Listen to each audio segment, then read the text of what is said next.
കുട്ടികൾക്കും സുഭാഷ് സാറാണ്. കീം 2025 കേരളത്തിൻ്റെ സ്വന്തം എൻട്രൻസ് ആയ Kerala engineering architect and medicine. കേരളത്തിലെ എഞ്ചിനീയറിംഗ് കോളേജുകൾക്കുള്ള ബിടെക്കിൻ്റെ അഡ്മിഷനും ഫാർമസിക്കുള്ള ബിഫാമിൻ്റെ എല്ലാ അഡ്മിഷൻസുകൾ ഈ എൻട്രൻസ് പാസ്സായാണ് നിങ്ങളിപ്പോൾ +2 പഠിക്കുന്ന കുട്ടികൾ അടുത്ത വർഷം നമ്മൾ ഇതിനെല്ലാം അഡ്മിഷൻ കിട്ടി പഠിക്കാൻ പോകുന്നത്. അപ്പോൾ ഇതിൻ്റെ കുറേ കാര്യങ്ങൾ നമ്മൾ അറിഞ്ഞിരിക്കണം. പല കുട്ടികൾക്ക് ഇതിനെക്കുറിച്ച് പ്രത്യേകിച്ച് ധാരണകളൊന്നുമില്ല. പലരും ഇതിനെക്കുറിച്ച് ഇപ്പോഴേ ചിന്തിക്കാറുമില്ല. അടുത്ത വർഷം എക്സാം എല്ലാം നമ്മുടെ റെഗുലർ എക്സാം എല്ലാം കഴിഞ്ഞിട്ട് എല്ലാവരും ഇതിനെക്കുറിച്ച് അറിഞ്ഞ് ഒരു ആപ്ലിക്കേഷൻ കൊടുത്ത് ചുമ്മാതെ പോയി എഴുതിയിട്ട് വരും. ഈ ചുമ്മാതെ പോയി എഴുതുക എന്ന് പറയുന്ന ആ കാര്യമാണ് നമ്മളെ ഇതിൻ്റെ പുറകിലോട്ട് റാങ്കിനെ അങ്ങ് എത്തിക്കുന്നത്. ഇതിനെ ഇപ്പോഴേ ചിന്തിച്ച് ഒരു ചെറിയ രീതിയിൽ കൂടെ റെഗുലറായിട്ട് പഠിച്ചാൽ നമുക്ക് റാങ്ക് ഏകദേശം 5000-ന് താഴെ എത്തിക്കാൻ പറ്റും. അപ്പോൾ ഇതിനെക്കുറിച്ച് പറയുമ്പോൾ നമുക്ക് ഏകദേശം കുറേ കാര്യങ്ങളുണ്ട്. നമ്മൾ ഇന്ന് ഭാഗം 1 മീൻസ് അടുത്ത പാർട്ടോടുകൂടി ഇത് കംപ്ലീറ്റ് ആകത്തുള്ളൂ. ഏകദേശം നല്ലപോലെ ഇതിനെക്കുറിച്ച് പഠിക്കാനുണ്ട്. നമുക്കിതിൻ്റെ റാങ്ക് ഇവിടെ എത്താനുള്ള സ്റ്റഡി പ്ലാനുകളും കാര്യങ്ങളും എല്ലാം വേണം. പിന്നെ ഇതിനെക്കുറിച്ചുള്ള ഒരു അവയർനെസ് വേണം. അതാണ് ഞാൻ ഇന്നത്തെ ക്ലാസ്സിൽ ഉൾപ്പെടുത്തിയിരിക്കുന്നത്. നമുക്കിതിനെ എക്സാമിനെ നിങ്ങൾ സമീപിക്കുമ്പോൾ ഇതിന് എത്ര എക്സാമുണ്ട്, എത്ര മാർക്സുകളാണ്, ഏതൊക്കെ സബ്ജക്ട്സുകളാണ്, ഒരു സബ്ജക്റ്റിന് എത്ര ക്വസ്റ്റ്യൻസ് ഉണ്ട് എന്നുള്ളതെല്ലാം അറിയണം. നെഗറ്റീവ് മാർക്സ് അറിയണം. അതിലും കൂടുതൽ അറിഞ്ഞിരിക്കേണ്ടത് കഴിഞ്ഞ വർഷങ്ങളിലെ റിസൾട്ടുകൾ എന്താണെന്നറിയണം. ഇനി പാസ് ഔട്ട് ആയ മീൻസ് എഞ്ചിനീയറിംഗ് കഴിഞ്ഞ് പാസ് ഔട്ട് ആവുന്നവരുടെ റിസൾട്ട് അറിയണം. ഇങ്ങനെ എല്ലാ കാര്യങ്ങളും ഏകദേശം അറിഞ്ഞെങ്കിലേ നമുക്ക് ഇതിനോടുള്ള ഒരു സീരിയസ്നെസ് നമുക്ക് വളരത്തുള്ളൂ. ആ സീരിയസ്നെസ്സാണ് നമുക്ക് ഇതിൻ്റെ അകത്ത് പഠിക്കാനുള്ള ഒരു ഏറ്റവും ഇമ്പോർട്ടൻ്റ് ആയിട്ട് വരുന്ന മോട്ടിവേഷൻ. നമുക്ക് എക്സാമിനെ കുറിച്ച് പറയുവാണെങ്കിൽ നമുക്ക് ഇപ്പോഴത്തെ രീതിയിൽ കൂടെ മാത്സ് നമുക്ക് ഉണ്ട്, എല്ലാവർക്കും അറിയാം. ഫിസിക്സ് ഉണ്ട്, നെക്സ്റ്റ് ആരുണ്ട്, കെമിസ്ട്രി ഉണ്ട്. ഓക്കെ, മാത്സിനാണ് ഏറ്റവും കൂടുതൽ ക്വസ്റ്റ്യൻസ് വരുന്നത്. 75 ക്വസ്റ്റ്യൻസുകളാണുള്ളത്. ഓക്കെ, 75 ഏറ്റവും കൂടുതൽ അതാണ് സിംഗിളായിട്ട് വരുന്നത്. ഇപ്പോൾ നമുക്ക് ഇപ്പോൾ ഈ പുതിയ രീതിക്കുള്ള എക്സാമാണ് ഇപ്പോൾ കഴിഞ്ഞ വർഷം സ്റ്റാർട്ട് ചെയ്ത്. അതിന് മുമ്പ് വരെ വേറെ രീതിയായിരുന്നു. ഇപ്പോൾ ലേറ്റസ്റ്റായിട്ട് നമുക്ക് മുഴുവൻ നമ്മുടെ കമ്പ്യൂട്ടറൈസ്ഡ് ആയിട്ടുള്ള ടെസ്റ്റാണ്, ഓൺലൈൻ ടെസ്റ്റാണ്. അല്ലാതെ പഴയ പോലെ നമുക്ക് പെന്നും പേപ്പറും കാര്യങ്ങളൊന്നും ഇല്ല. ഓക്കെ, ഇവിടെ ഫിസിക്സ് ആൻഡ് കെമിസ്ട്രിക്കും 75 ഈ 75 എന്ന് പറഞ്ഞാൽ 45 + 30 എന്നുള്ളൊരു ഡിവിഷൻ ഉണ്ട്. ഫിസിക്സിന് 45ഉം കെമിസ്ട്രിക്ക് 30ഉം അങ്ങനെയാണ്. മാത്സിന് 75. ഒരു ക്വസ്റ്റിന് 4 മാർക്ക് വെച്ചാണ് വരുന്നത്. അപ്പോൾ രണ്ടുകൂടെ വരുമ്പോൾ നമുക്ക് 75 നമുക്ക് 150 ആണ്. 150 ക്വസ്റ്റ്യനിൽ ഒരു ക്വസ്റ്റ്യന് നമുക്ക് 4 മാർക്ക് വെച്ച് 600-ലാണ് നമ്മുടെ എൻട്രൻസ് എക്സാം നടക്കുന്നത്. ഓക്കെ, എൻട്രൻസ് എക്സാമിന് ഇപ്പോൾ 600-ലാണ് നമ്മുടെ എൻട്രൻസ് എക്സാം നടക്കുന്നത്. ഈ 600-ലെ നമ്മൾ 300-ലോട്ട് കൺവേർട്ട് ചെയ്യും. അത് ശ്രദ്ധിച്ചോണേ, 600 മാർക്ക് കിട്ടുന്നതിനെ എങ്ങോട്ട് കൺവേർട്ട് ചെയ്യും? 300-ലോട്ട് കൺവേർട്ട് ചെയ്യും. അപ്പോൾ 300-ലാക്കും എന്നർത്ഥം. ഓക്കെ, അപ്പോൾ 600-ലാണ് നമ്മുടെ എല്ലാ കാര്യങ്ങളും. നമ്മുടെ എൻട്രൻസിൻ്റെ ഈ റിട്ടേൺ എക്സാം അല്ലെങ്കിൽ ഓൺലൈൻ ടെസ്റ്റ് നടക്കുന്ന 600-ലോട്ട് മാറ്റി ആയെങ്കിലും ഇതിനെ 300-ലോട്ട് കൺവേർട്ട് ചെയ്താക്കും. ഓക്കെ, ഇതാണ് നമ്മുടെ എൻട്രൻസിൻ്റെ മാർക്കായിട്ട് 300-ലോട്ട് മാറ്റും. നെക്സ്റ്റ് നമ്മുടെ +2-ൻ്റെ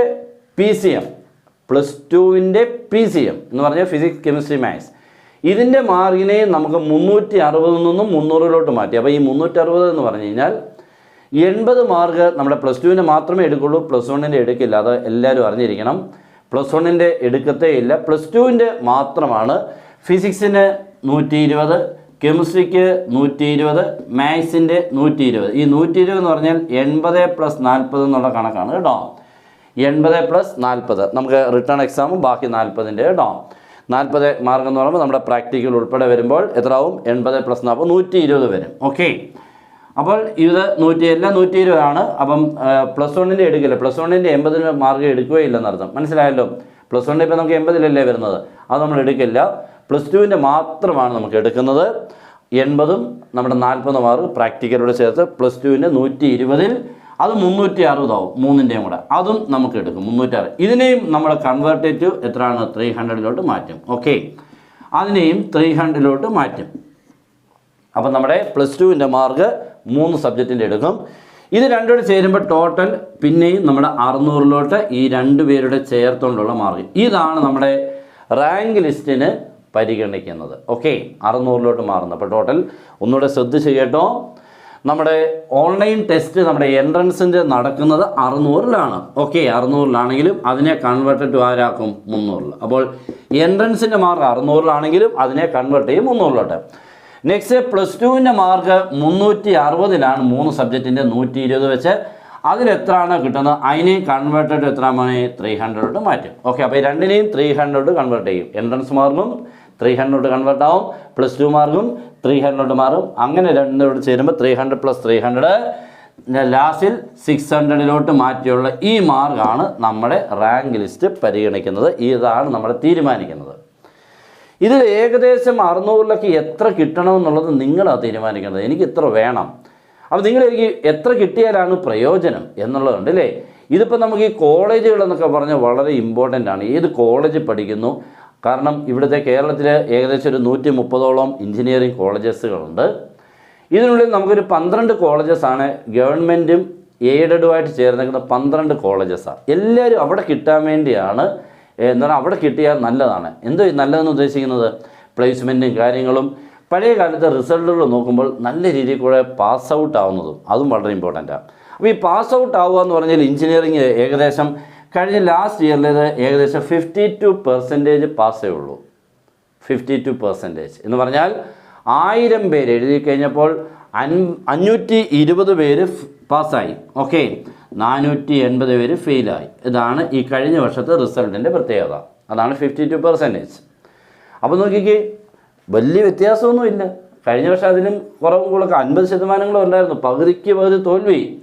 നമ്മളിപ്പോൾ ഇതെല്ലാം കഴിഞ്ഞിട്ട് അഡ്മിഷൻ എല്ലാം എടുത്ത ശേഷം പാസ്സാവുന്നുണ്ടോ ഇല്ലെന്നൊക്കെ അറിയണ്ടേ. അപ്പോൾ ഇപ്പോഴത്തെ ലാസ്റ്റ് റീസെൻ്റായിട്ടുള്ളത് ഇതാണ്. 1000 പേരുണ്ടെങ്കിൽ 520 പേര് പാസ്സായി, 480 പേരും ഫെയിലായി.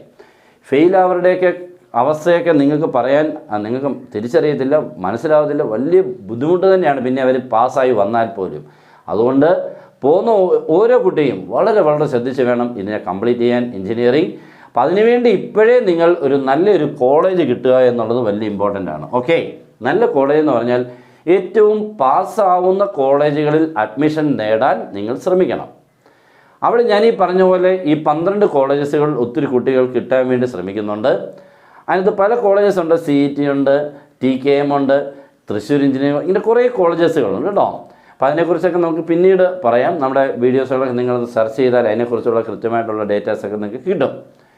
ഇവിടെയൊക്കെ കിട്ടിയാൽ നമുക്ക് പഠിക്കാൻ പറ്റുള്ളൂ എന്ന് ചോദിച്ചാൽ അല്ല. പല കോളേജ് വേറെ ഉണ്ട്.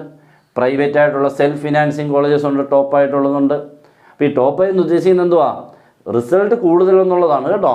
അപ്പോൾ അത് നിങ്ങൾ വളരെ ശ്രദ്ധിക്കേണ്ടതാണ്. നമ്മൾ ഇത്രയും ക്യാഷ് കൊടുത്ത് 4 വർഷത്തെ കോഴ്സിന് ജോയിൻ ചെയ്യുമ്പോൾ നല്ലൊരു കോളേജ് കിട്ടിയില്ല എങ്കിൽ നമ്മൾ ഈ 4 വർഷം എങ്ങനെ കംപ്ലീറ്റ് ചെയ്യും? അപ്പോൾ അതുകൊണ്ട് വളരെ ശ്രദ്ധിച്ച് നല്ലൊരു കോളേജ് കിട്ടാൻ വേണ്ടിയുള്ള ശ്രമം ഇപ്പോഴേ തുടങ്ങിയെങ്കിലേ പറ്റുള്ളൂ. കാരണം പെർസെൻറ്റേജ് വൈസ് നോക്കുമ്പോൾ 52% ഞാൻ പറഞ്ഞു ഈ വർഷത്തേത്. എന്ന് പറയാൻ എല്ലാ കോളേജിലും 52 ആണോ? അല്ല.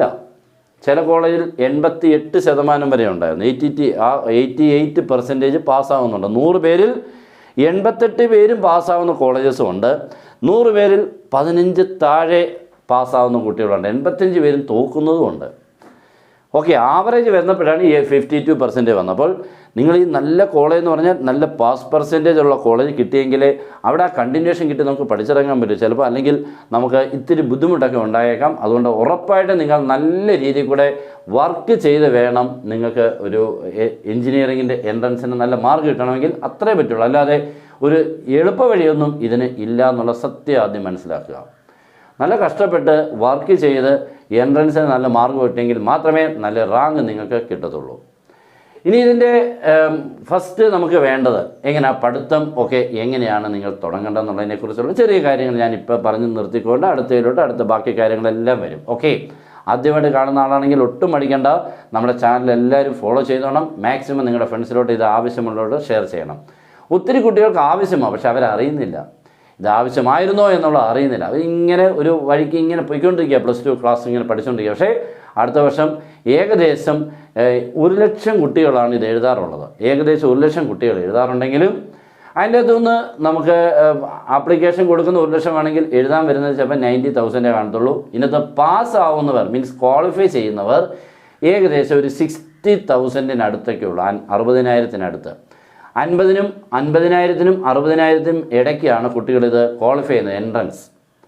അപ്പോൾ നിങ്ങളായിരിക്കും ഇത്രയും പേര് പാസ്സായി ഇത്രയും പേർക്കുള്ള അഡ്മിഷൻ ഉണ്ടോ? ഇവിടെയൊക്കെ അത്യാവശ്യമൊക്കെ ഉണ്ട്, എല്ലാ കോളേജുകളും നോക്കിക്കഴിഞ്ഞാൽ ഇത്രയും പേര് അഡ്മിഷൻ. പക്ഷേ ഒരു കാര്യമുണ്ട്, ഈ 45,000 50,000 ഒക്കെ ഉള്ളവർ റാങ്കുകാർ, ചില കുട്ടികൾക്ക് ഇത് നല്ല കഷ്ടപ്പാടായിരിക്കും എഞ്ചിനീയർ ചെന്ന് കഴിഞ്ഞാൽ. അപ്പം നിങ്ങൾ നല്ലൊരു റാങ്ക് ഉണ്ടെങ്കിൽ, അല്ലെങ്കിൽ നിങ്ങൾക്ക് നല്ലപോലെ പഠിക്കാൻ പറ്റുമെന്ന് ഉറപ്പുണ്ടെങ്കിൽ മാത്രമേ എൻട്രൻസിന് ക്വാളിഫൈ ചെയ്താലും പോയി ജോയിൻ ചെയ്യാവുള്ളൂ. അല്ല ചുമ്മാതെ പോയി ജോയിൻ ചെയ്ത് കഴിഞ്ഞാൽ ഫെയിലായിട്ട് ഇറങ്ങേണ്ടി വരും. ഈ 48% അകത്ത് വരും, മീൻസ് ഫെയിലാവും. ഫെയിലായി കഴിഞ്ഞാൽ പിന്നെ ഒന്നും ചെയ്യാനില്ല, ആർക്കും ആരെയും രക്ഷിക്കാനൊന്നും പറ്റത്തില്ല. അതുകൊണ്ട് പോകുമ്പോൾ ഓരോരുത്തരും ശ്രദ്ധിച്ചോണം.